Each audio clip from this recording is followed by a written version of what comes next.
Ahora sí que vamos con los deportes electrónicos, también llamados los eSports. Están en auge, una industria que en nuestro país cuenta ya con más de 6.000 jugadores profesionales y 13 millones de fans. Los eSports han pasado de ser un fenómeno a un importante negocio. De hecho, calculan un crecimiento del 231% para los próximos 2 años. Sobre la mesa está el debate de si esta actividad debe considerarse deporte o no y, por lo tanto, debe estar regulada. Pues en esta mesa de debate me acompaña esta mañana nuestro compañero de deportes Leo Santiesteban, que viene también a sumar, buenos días, de nuevo, que viene también a sumarse los invitados que nos acompañan para hablar de este fenómeno, los eSports. Antonio González, que es decano de la Facultad de Ciencias de Actividad Física y Deporte de la Universidad de Las Palmas de Gran Canaria. Señor González, ¿qué tal? Muy buenos días. Ay, muy buenos días. Y Bruno Boeri, que es coordinador de eSports de la TLP, de la Tenerife Land Party. Bruno, ¿qué tal? Muy buenos días. ¿Qué tal? Bueno, yo creo que la primera pregunta es si los eSports deben ser considerados deporte, sí o no. Antonio, a su juicio. Bueno, yo voy a recoger simplemente el informe que el día 30 de septiembre los servicios jurídicos de la Viceconsejería de Justicia de la propia Presidencia del Gobierno empiezan a decir textualmente que la palabra eSport ni siquiera está recogida en la Real Academia Española. Por tanto, es un error empezar a utilizar esa terminología, salvo que sea una marca determinada. Por tanto, si estamos hablando de deporte, desde el punto de vista epistemológico, desde el punto de vista conceptual, los videojuegos competitivos, que sería realmente la terminología que deberíamos de utilizar, no son deporte. ¿Por qué no son deporte? Porque no tienen los elementos caracterizadores que en cualquier momento debe tener cualquier deporte. ¿Cuáles son esos elementos? Los elementos caracterizadores, el primero de ellos, según dice la propia Real Academia Española, lo dice también lo que es la Carta Europea del Deporte del año 1902 y lo acaba de decir también el Tribunal Superior de Justicia de la Unión Europea, de manera significativa ha de tener y de contar con actividad física significativa, es decir, ha de tener acción motriz, ha de tener una significación en motricidad. Aparte de ello, puede tener a continuación y debe de tener competición, debe tener una serie de reglas, tiene que estar institucionalizado. Pero por el solo hecho de tener competición y de que exista muchísima gente compitiendo, también existen muchísimos programas de televisión de que nos vamos a una isla y existe competición y existe juego, pero eso no es deporte. Por tanto, el elemento fundamental para definir lo que es deporte es que tenga actividad física significativa, que tenga acción motriz. Los videojuegos competitivos, lógicamente, no tienen acción motriz significativa. No es igual lanzar un balón que manejar un ratón o manejar una consola. Por tanto, yo diría que aquí hay un grave error conceptual, donde a la misma vez también, en propias palabras de Sergio Mesonero, que es uno de los máximos responsables y representantes de la Liga Profesional de Videojuegos, se llama así Liga Profesional de Videojuegos, dicen de manera clara e inexcusable de que esto no es deporte y que a la misma vez también se ha cogido el término de eSport, aquello de deportes electrónicos, porque que yo sepa, los deportes no son electrónicos, los deportes se dan en un espacio físico, se da en un lugar analógico, se da en un ecosistema totalmente diferente donde se encuentran los videojuegos. Los videojuegos es una industria fantástica, ojalá le vaya bien y bonito, pero no podemos confundir, lógicamente, que aunque estemos en el mismo mar, no hay que confundir que las algas no son mariscos, aunque estemos en el mismo mar. Y tú, Bruno, bueno, en respuesta a la pregunta que lanzaba Estíbaliz, imagino que también añadido, también muchos gamers de los practicantes de eSport o de deportes electrónicos también dicen que por esa regla de 3, porque el ajedrez es un deporte, o el tiro con arco, las damas. Hombre, yo particularmente, a mí no me gusta hacer ese tipo de comparaciones porque realmente no tenemos por qué compararnos en un espejo. Es verdad, si nos adentramos en lo que bien comentaba don Antonio, en lo que es la definición de deporte, el ajedrez no debería ser deporte, tampoco la colombofilia o las carreras de galgo, y son deportes en España. Pero nosotros no nos entramos en eso porque también es verdad que el ajedrez tiene 2000 años de antigüedad y hay unos referentes culturales, históricos y demás que lo han llevado a ser deporte. Entonces, realmente los deportes electrónicos, que coincido justamente con don Antonio, que yo creo que están mal llamados y es uno de los principales lastres que tienen, porque si se llamaran videojuegos competitivos o pro gaming, si quieres ponerle un término en inglés que suene más comercial, estaría mejor. Pero claro, al llamarlo ya deportes electrónicos, estás haciendo una declaración de intenciones de lo que quieres hacer con ellos. En esa parte coincido totalmente. Por otro lado, sí es verdad que, claro, los eSports sí que comparten ciertas cosas con el deporte, pero no con el deporte como actividad física, sino con el deporte con lo que te da como individuo. Esos valores que te inculcan en el deporte, ese trabajo en equipo, comunicación, el afán de superación, todo eso es verdad que lo tienen los eSports, porque al final están haciendo una práctica en grupo, están superándose a sí mismos, están entrenando día tras día, tácticamente, mentalmente. Entonces todo eso sí. Yo creo que la problemática de cuando se dice los eSports deberían ser deporte o los eSports no deberían ser deporte surge porque se habla de ellos como un todo. Entonces cuando se dice no, los eSports deberían ser deporte, se quieren considerar deporte tanto como práctica como modelo de negocio y regulación. Y claro, ahí entramos en un mundo que choca brutalmente entre ellos. Primero porque sí, como práctica deportiva no son deporte, pero segundo que por regulación nunca deberían regularse como un deporte.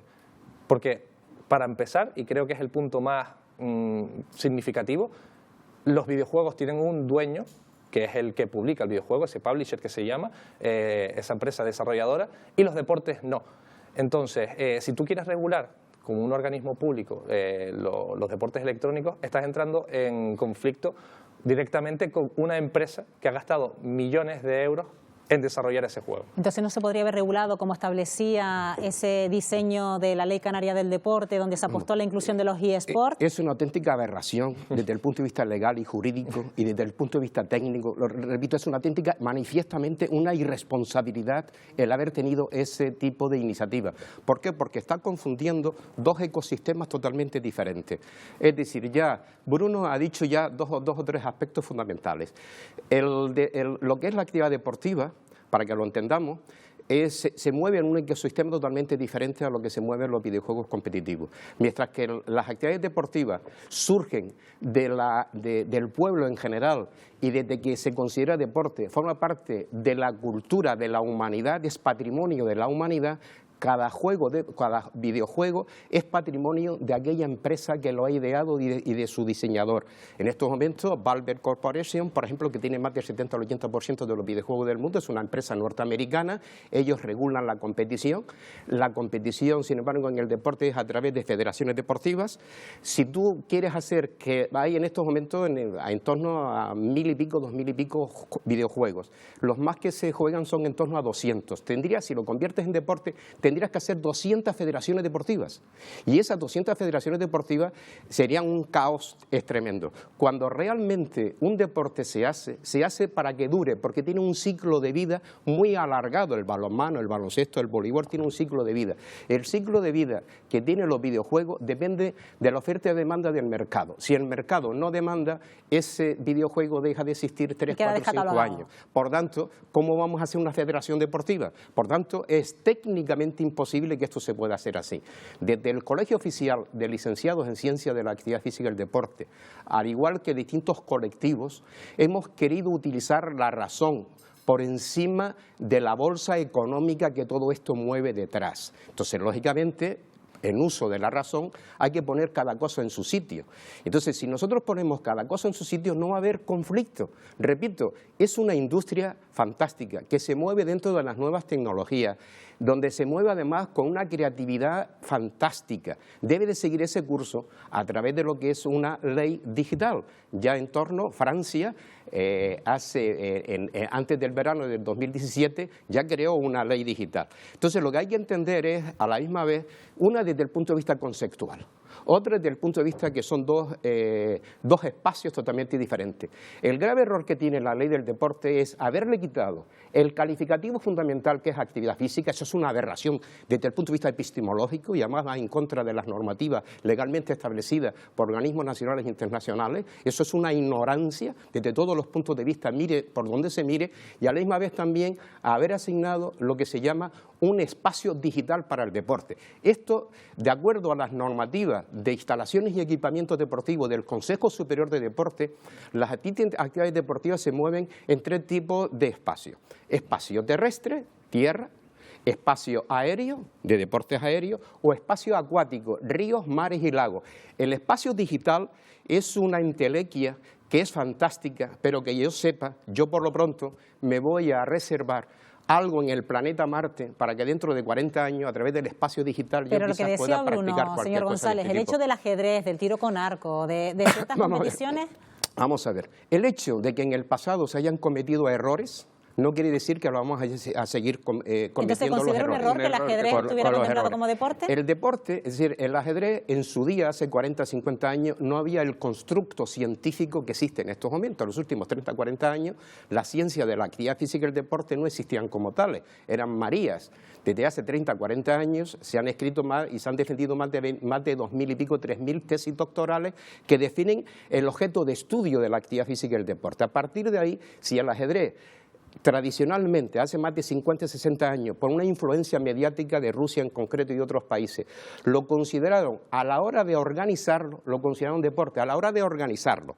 Por muchos años que tenga, todavía no pertenece a los Juegos Olímpicos, y mira que han hecho presiones, no pertenece a los Juegos Olímpicos. ¿Motivo? Porque no lo consideran deporte, no es deporte. Y entonces, en la Ley Canaria del Deporte se recoge algunos aspectos, como por ejemplo los juegos populares y tradicionales. No lo consideran deporte, pero es una ley que quieren realizar de alguna forma y de alguna manera, están tratando de incentivar y de motivar distintas modalidades deportivas. El hecho de que algunas modalidades, repito, que históricamente se incluyó como deporte por una cuestión organizativa, no quiere decir que vamos a seguir cometiendo errores. Errores del pasado tienen que ser corregidos en el futuro. Lo que la gente tiene que saber también, Bruno, es que cada vez hay, quizás ayuda a esa confusión, más allá de la terminológica o etimológica, muchos equipos de eSport tienen directores deportivos, entrenadores, psicólogos, fisioterapeutas, y los medios convencionales cada vez más se están apuntando también al seguimiento deportivo, desde un canal de televisión temático hasta los diarios deportivos más vendidos de España. Están subiéndose a esta ola. No sé si eso les hace un favor o contribuye a que haya más confusión en todo este tema. A ver, es normal. Cuando algo está causando o tiene un gran calado en la sociedad, es normal que los medios de comunicación, porque viven de ello, se hagan eco de lo mismo. ¿Por qué, por ejemplo, podemos poner, por qué un diario deportivo tiene una sección de deportes electrónicos dentro de su diario? Porque saben que están llegando a un público que demanda esa información y quiere esa información. Claro, un diario deportivo igual no tiene sección de tecnología, pero en un diario convencional podrías poner los eSports. Yo no creo que estén mal puestos en una sección de deporte ni en una sección de tecnológica. Ahí ya, dentro del diario, que se peleen entre ellos, ¿no? Al final, es lo que tú comentas, claro, la infraestructura de los clubs está creciendo mucho, pero hay que recordar que aunque se llamen clubs de eSport, son empresas, son SL. La Liga de Videojuegos Profesional, que nombró antes don Antonio, no hay un solo club que sea una asociación. Incluso los clubs que vienen de clubes deportivos, como el Baskonia, por ejemplo, o en su momento el Valencia, eran empresas. SL, lo que pasa es que a sus empleados pues se llaman jugadores, o a sus empleados se llama entrenador, o tiene un empleado que se llama psicólogo deportivo, pero no son una asociación como ocurre en el deporte base. En el deporte base básicamente son todas asociaciones y ya luego, si prospera, puedes convertirte en una SL, pero al revés nunca ocurre. O sea, una SL no se convierte en asociación, o yo no conozco ese caso. Y tal y como decía don Antonio, claro, estamos hablando de los eSports porque es verdad que están causando un boom, que su crecimiento es exponencial, pero realmente son muy jóvenes. Su nacimiento ha sido, digamos, entre comillas, el otro día, y estamos queriendo regularlos ya desde ahora. Por hacer un paralelismo, es como si a tu hijo le obligaras a que sea mayor de edad antes de que llegara a cumplir los 18. Entonces, los estamos forzando. Los eSports realmente ya están regulados, pero regulados por la ley mercantil, laboral, de propiedad intelectual, etcétera, como cualquier actividad económica. Es decir, tú montas una empresa y tienes una serie de regulaciones intrínsecas a ella. Los eSports ya están regulados en ese aspecto. En el caso de que se quisieran regular de otra manera, donde sí que no tienen cabida es la ley del deporte. Si acaso, en una ley digital o en una ley propia, la ley de los eSports, si la quieres llamar así. Pero la ley del deporte es que choca con todo, choca con lo que es la definición de deporte etimológicamente hablando, choca con la regulación de cómo son las federaciones. Es lo que decía, ¿qué hacemos? ¿200 federaciones que se van a ir quitando porque los videojuegos desaparecen? O peor aún, hacemos federaciones que no van a evolucionar tan rápido como evolucionan los juegos, porque los juegos se actualizan cada 2 semanas. Y si tenemos que esperar un trámite burocrático para legalmente que un organismo recoja esa actualización, no vamos a llegar nunca a tiempo. Está claro que hay mucho dinero de por medio, en juego, en cualquier caso. ¿Es verdad eso? O sea, estigmatizado tanto a los videojuegos, Bruno, a la hora de decir que es sinónimo de obesidad. Ya decía antes don Antonio que deporte viene motivado por una actividad deportiva, por una acción motriz. ¿Hay tanta gente obesa que practica videojuegos, que se encuentran participando de esas ligas? Eso es, bueno, es un estereotipo más con el que hay que luchar. Lo estábamos hablando antes en la salita de espera. Y decíamos, cuando tú vas a ver un partido de fútbol, ¿quiénes son los que están en forma? ¿Los que juegan o los de las gradas? Porque los que juegan están en forma, evidentemente, pero los de las gradas, muchos de ellos no, muchos de ellos sí. Los jugadores de eSport, ¿hay alguno que tenga obesidad? Claro, sí, hay algunos que sí, pero son todos obesos, ni muchísimo menos. De hecho, en cualquier evento los podemos ver. Los clubes profesionales tienen un horario en el que está establecido el ejercicio físico para sus jugadores, de manera que están obligados, entre comillas, a hacer esa actividad física, sea lo que sea, ir al gimnasio, ir a correr, montar en bicicleta, incluso deportes tradicionales, fútbol, baloncesto. No son obesos, ni mucho menos, ni fomentan la obesidad. Hombre, es lo que también lo decía don Antonio. Si tú estás diciendo que son deportes, pero no hay una práctica deportiva, no hay una praxis motriz, realmente estás, digamos, mintiendo, entre comillas, en ese aspecto. Yo creo que Antonio quiere hablar de este asunto, pero Antonio, antes de dar paso a tu opinión, queremos también dar paso a nuestro compañero Carlos Centurión, porque este motivo también ha sido asunto de debate en nuestras redes sociales, Carlos, y bueno, ¿qué han respondido nuestros espectadores? Pues así es, Estíbaliz, buenos días a todos. Un muy interesante debate en las redes sociales, donde a esta hora tenemos 50% totalmente divididas las respuestas. Le recordamos la pregunta, ¿qué es esta que hemos estado hablando en los últimos minutos? ¿Son deportes los eSports? ¿Considera que los juegos electrónicos o competiciones de videojuegos pueden considerarse como tal? Vamos a ver esas respuestas. María dice que sí, que deben de ser deporte. Monse y Esther dicen que no, todo lo contrario. Y Lolimar cree muy interesante el debate. Se supone, dice ella, que la práctica de un deporte implica actividad física. En apariencia, los eSports están muy lejos de ello. Sin embargo, sí que mueven músculos y órganos como el cerebro. En ese sentido, hay otros deportes mentales con los que podemos argumentar que este en cuestión también puede ser deporte, como es el caso del ajedrez que hemos nombrado aquí, y dice ella, el póker, que me da que también va a abrir otro debate sobre si el póker debe ser o no debate. Antonio, que tenías ganas de hablar. Que tiene un recorte ahí además muy interesante. Vamos a ver, esto, es decir, podemos opinar y todo el mundo puede opinar, pero si hablamos de ciencia, tienes que tener conocimiento técnico y científico para poder opinar. Y yo siempre me basaré en evidencias objetivas, sobre todo porque representa una facultad de ciencia de la actividad física y el deporte, que, dicha sea de paso, tenemos muchísimos trabajos de investigación realizados durante todo el año, y lo primero que yo tengo que matizar es cuál es mi objeto de estudio. Mi objeto de estudio son las actividades físicas deportivas con carácter lúdico recreativo. Si yo quiero diseñar videojuegos o quiero trabajar, no es mi facultad, será en su caso la de ingeniería informática, que además les deseo toda la suerte del mundo y que ojalá le vaya muy bien. ¿Cuál es el peligro y el estigmatismo que hay? Hay un estigmatismo, de alguna manera, a veces bastante interesado de alguna prensa, que a la misma vez le va a echar a los videojuegos competitivos toda la culpa de la obesidad y del sedentarismo. No es justo que eso se haga. Esto no es justo. ¿Por qué? Porque la mayoría de los que están compitiendo, ellos tienen la suerte de tener un buen preparador físico y a la misma vez algunos pueden tener exceso de grasa, un poco de kilos. Pero también se sube la gota gorda, pero ¿no? lo imagino. tiene. ¿Cuál es el problema? El problema es que me da igual que sea, es decir, que sea un deporte o que sea un videojuego. Si tú no fomentas la actividad física, la actividad motriz, la gente que salten, que brinquen, que corre, que está en la naturaleza, creará siempre sedentarismo. Por mucho que vayas al cine, que vayas al teatro, que vayas a la ópera. Por tanto, realmente no es que esto realmente promocione el sedentarismo. Uno de los graves peligros que sí está detrás, y es una auténtica pandemia que se nos pone los pelos de punta, y hoy ha venido como anillo al dedo, porque en el periódico La Provincia aparece precisamente este titular hoy, ¿no? Aparece cuando venían en el avión para acá de Tenerife, dice: los expertos equiparan la epidemia del juego online con la heroína de los años 80. Hoy por hoy hay muchísimos estudios, yo les puedo entregar aquí más de 80 páginas, cuando hablan precisamente de la heroína electrónica, como las pantallas transforman a los niños adictos y psicóticos. Repito, los videojuegos en general no fomentan esto. Lo que fomentan esto es cuando los padres no educan de manera responsable a su generación, y este mismo artículo que está aquí ya dice precisamente el nivel de que el 75% de los niños de 6 a 10 años tienen ya adicción a los videojuegos online, competitivos, es decir, de apuestas. Esto no tiene la culpa los jugadores de videojuegos, lo tiene la sociedad, no le podemos culpar a los jugadores esta situación. Y luego también habla de que precisamente cuando hablamos de niños de 11 a 14 años, según este estudio de investigación, habla del 76% de adicción.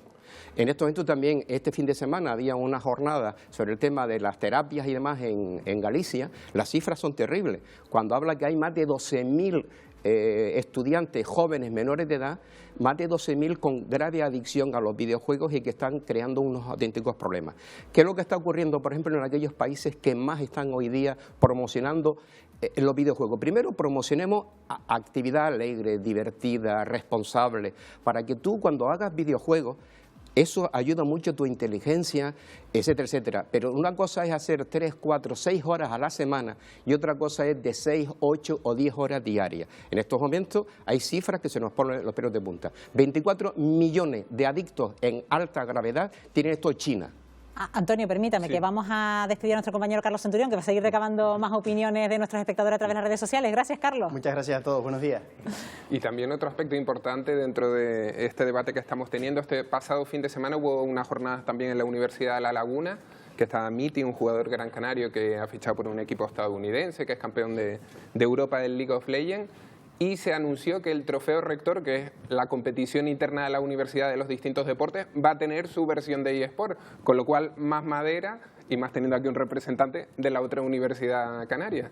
Bueno, se anunció una competición que además, personalmente, nosotros ya hemos entablado conversaciones con la Universidad de La Laguna para echarles una mano y ser, digamos, ese motor que haga el trofeo rector, pero es llamativo porque incluso hace 2 semanas, cuando se celebró en La Laguna ese clasificatorio español, la Challenger Series, que también fuese de la universidad, quien estaba realmente allí era el rector de Relaciones Públicas con la sociedad. ¿Por qué? Porque es una declaración de intenciones que, claro, la universidad lo que pretende es ser un reflejo de la sociedad, y si en la sociedad se está moviendo esto de los eSports y está teniendo tanto calado social, ¿por qué la universidad no va a tener una actividad más? Al igual que hacen competiciones de cualquier deporte o competiciones de juegos tradicionales también, o de ajedrez que hay, ¿por qué no la iban a hacer? Realmente quien está ahí detrás de ese trofeo rector de los eSports no es la Facultad de Ciencias del Deporte, en este caso, que no hay en la Universidad de La Laguna, tampoco la de Magisterio Especialista en Educación Física, por ponerte un ejemplo de alguien que esté asociado, porque hay profesionales allí, don Vicente Navarro, por ejemplo, que es un claro defensor de que los eSports no deberían ser deporte, no está metido en eso de hacer el trofeo rector en la Universidad de La Laguna, pero porque, como bien decía Antonio, es que tienen básicamente, los que vienen de las ciencias del deporte tienen todos la misma posición, que es que esto no es deporte porque no hay una praxis motriz. Yo siempre hago el inciso de y además porque no se puede regular como el deporte, que es lo que se pretendía, igual con esa inclusión en la Ley Canaria del Deporte, esa regulación que no tenía ningún tipo de sentido y que además, desgraciadamente, no estaba asesorada por los profesionales del sector, como la Asociación Española de Videojuegos, por ponerte un ejemplo. Bueno, esto da para mucho, pero la verdad que nos queda mucho más tiempo, porque la verdad que vaya debate el que hemos establecido aquí esta mañana con los eSports, Antonio. Si me das 2 o 3 segundos, es decir, si vamos, por ejemplo, o sea, nosotros no estamos en contra de los videojuegos competitivos, que lo tengamos claro. Es decir, que no se nos diga, no se nos estigmatice también que estamos en contra. Deben ser unos juegos del ocio y recreación fantásticos, y además debe seguir su camino. Otra, tengamos cuidado con todo lo que es toda esta epidemia de juegos online como la heroína. Es decir, que ahí hay muchísimos estudios. En estos momentos, jóvenes entre 12 y 24 años en Corea del Norte, que es Corea del Sur, que es uno de los países que más promueven esto, el 29,5% de los jóvenes tienen alto nivel de adicción porque son demasiadas horas, y además se ponen pañales para poder jugar, y estamos hablando de muchísimas horas. Y eso es una gravedad. Lo otro, yo creo que lo que ha habido aquí, desde el punto de vista de procedimiento administrativo ha habido un grave error por parte de aquellos que intentaron quitar la normativa a la ley. Es decir, el procedimiento administrativo de la Ley Canaria del Deporte se aprobó por parte de los distintos agentes sociales con fecha de 8 de marzo de este año. ¿Por qué la cambiaron sin contar con nadie a partir del día 20 de julio, cuando ya había sido aprobada? Y a la misma vez, sin contar con nadie, metieron el artículo 34, hablando de los eSports, y después cambiaron el artículo 48 hablando del espacio digital. Esto, lo siento, esto desde el punto de vista de procedimiento administrativo no es correcto, y hasta el momento, si seguimos el procedimiento administrativo de acuerdo al propio portal de transparencia del Gobierno de Canarias, ahí tenemos las claras evidencias objetivas de lo que se ha querido hacer con la ley. Yo creo que debemos de evitar los enfrentamientos, hablar de manera responsable las entidades e instituciones y sobre todo aquellos sectores que tenemos responsabilidad de formar, cualificar a las nuevas generaciones y asumir esto con responsabilidad, pero no en un enfrentamiento por una torpeza de procedimiento administrativo. Pues Antonio González, decano de la Facultad de Ciencias, Actividad Física y Deporte de la Universidad de Las Palmas de Gran Canaria. Gracias por habernos acompañado esta mañana y también agradecer a Bruno Boeri, que es coordinador de eSport de la Tenerife LAN Party. Gracias, Bruno. Muchas gracias a ustedes. Y Leo, gracias a ti también. Nos vemos mañana. Nos vemos mañana, Leo.